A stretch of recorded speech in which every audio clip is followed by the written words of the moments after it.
আজ 21শে এপ্রিল কি নিষ্পত্তি হওয়া দিল্লিতে ভোটারদের তালিকা প্রকাশিত হবে? 23শে এপ্রিল যাদের ভোট তারা কি আজকের মধ্যে ভোটার তালিকায় নাম দেখতে পাবেন? যাদের নাম আজ তালিকায় উঠবে না তারা কি ভোটের পর আর সুযোগ পাবেন? 28শে মার্চের তালিকা থেকে বাদ পড়া ভোটাররা কোথায় এবং কিভাবে আবেদন করবেন? নমস্কার বন্ধুরা, আপনারা সবাইকে স্বাগত জানাই কাশেদ অনলাইন হেড চ্যানেলে। পশ্চিমবঙ্গ বিধানসভা নির্বাচনের প্রথম দফা শুরু হতে আর মাত্র একদিন বাকি। সুপ্রিম কোর্টের নির্দেশ অনুযায়ী ভোট শুরু হওয়া অত্যন্ত 48 ঘন্টা আগে ট্রাইব্যুনালে নিষ্পত্তি হওয়া ভোটারদের নাম তালিকায় তুলে দিতে হবে। সেই হিসেবে আজ 21শে এপ্রিল একটি অত্যন্ত গুরুত্বপূর্ণ দিন। আজকের ভিডিওতে আমি আপনাদের জানাবো কাদের নাম আজ তালিকায় উঠতে চলেছে এবং যারা এখনো সুযোগ পাননি তাদের পরবর্তী পদক্ষেপ কি হতে পারে। বিস্তারিত জানার জন্য ভিডিওটি অবশ্যই শুরু থেকে শেষ পর্যন্ত দেখুন। আপনারা যদি এই চ্যানেলে নতুন হয়ে থাকেন চ্যানেলটিকে সাবস্ক্রাইব করে পাশে থাকা বেল আইকনটি অন করে দিবেন। ভিডিওটি ফেসবুক পেজ দেখলে পেজটিকে ফলো করতে ভুলবেন না। চলুন ভিডিওটি শুরু করা যাক। তো প্রথমে দেখে নেব আজকে তালিকায় কাদের নাম থাকবে। সুপ্রিম কোর্টের নির্দেশ মোতাবেক যাদের ভোট আগামী 23শে এপ্রিল অর্থাৎ প্রথম দফায় রয়েছে তাদের নামের নিষ্পত্তি আজ 21শে এপ্রিলের মধ্যে হয়ে যাওয়ার কথা।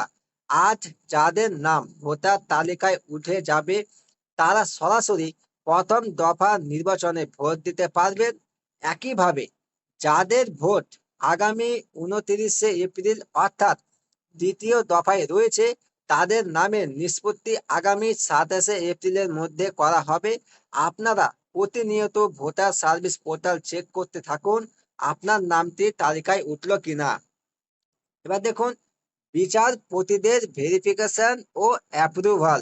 বর্তমানে প্রতিটি বিচারক তাদের নিজস্ব লগ ইন আইডি থেকে অনলাইনে ডেটা ভেরিফিকেশন করছেন। খবর অনুযায়ী প্রত্যেক বিচারক প্রতিদিন গড়ে 10টি করে আবেদন যাচাই করছেন। এই যাচাই প্রক্রিয়ায় যাদের তথ্য সঠিক এবং বৈধ বলে বিচারকদের মনে হচ্ছে তাদের নামই দ্রুত অ্যাপ্রুভ করে ভোটার তালিকায় তুলে দেওয়া হচ্ছে। তবে মোট কতজনের নাম আজ নিষ্পত্তির মাধ্যমে তালিকায় আসবে সেই বিষয়ে নির্বাচন কমিশনের তরফ থেকে এখনো কোনো নির্দিষ্ট সংখ্যা জানানো হয়নি। এবার দেখুন যে ভোটের পর ট্রাইব্যুনালের কাজ ও শুনানি। অনেকের মনে প্রশ্ন রয়েছে যে যাদের নাম আজ বা 27শে এপ্রিলের মধ্যে তালিকায় উঠবে না তাদের কি হবে। তাদের জন্য খুশির খবর হলো সুপ্রিম কোর্টের নির্দেশে এই ট্রাইব্যুনাল ভোটের পরও কাজ চালিয়ে যাবে। যাদের নাম এই মুহূর্তে নিষ্পত্তি সম্ভব হচ্ছে না তাদের পরবর্তীতে ফিজিক্যাল ভেরিফিকেশন বা সশরীরে শুনানির জন্য ডাকা হতে পারে। এছাড়া আপনাদের জমা দেওয়া নথিপত্র পুনরায় খতিয়ে দেখা হবে। তাই যারা এবার ভোট দিতে পারছেন না তাদের ধৈর্য ধরতে অনুরোধ করা হচ্ছে। এবার দেখুন তাহলে কোথায় এবং কিভাবে আবেদন করবেন। আবেদন করার ক্ষেত্রে দুটি বিষয় মাথায় রাখতে হবে। যাদের নাম গত 28শে মার্চের চূড়ান্ত তালিকা থেকে বাদ গিয়েছে তাদের উপযুক্ত নথিপত্র নিয়ে সরাসরি ডিএম অফিসে যোগাযোগ করতে হবে। অন্যদিকে যাদের নাম সাপ্লিমেন্টারি লিস্ট থেকে ডিলিট হয়েছে তারা অফলাইনে এসডিও বা ডিএম অফিসে আবেদন করতে পারেন অথবা অনলাইনে ভোটার পোর্টালে গিয়ে সাবমিট অ্যাপিল অপশনের মাধ্যমে আবেদন করতে পারেন। অনলাইনের মাধ্যমে আবেদন করলে বিচারকদের পক্ষে তথ্য যাচাই করা অনেক সহজ হয়।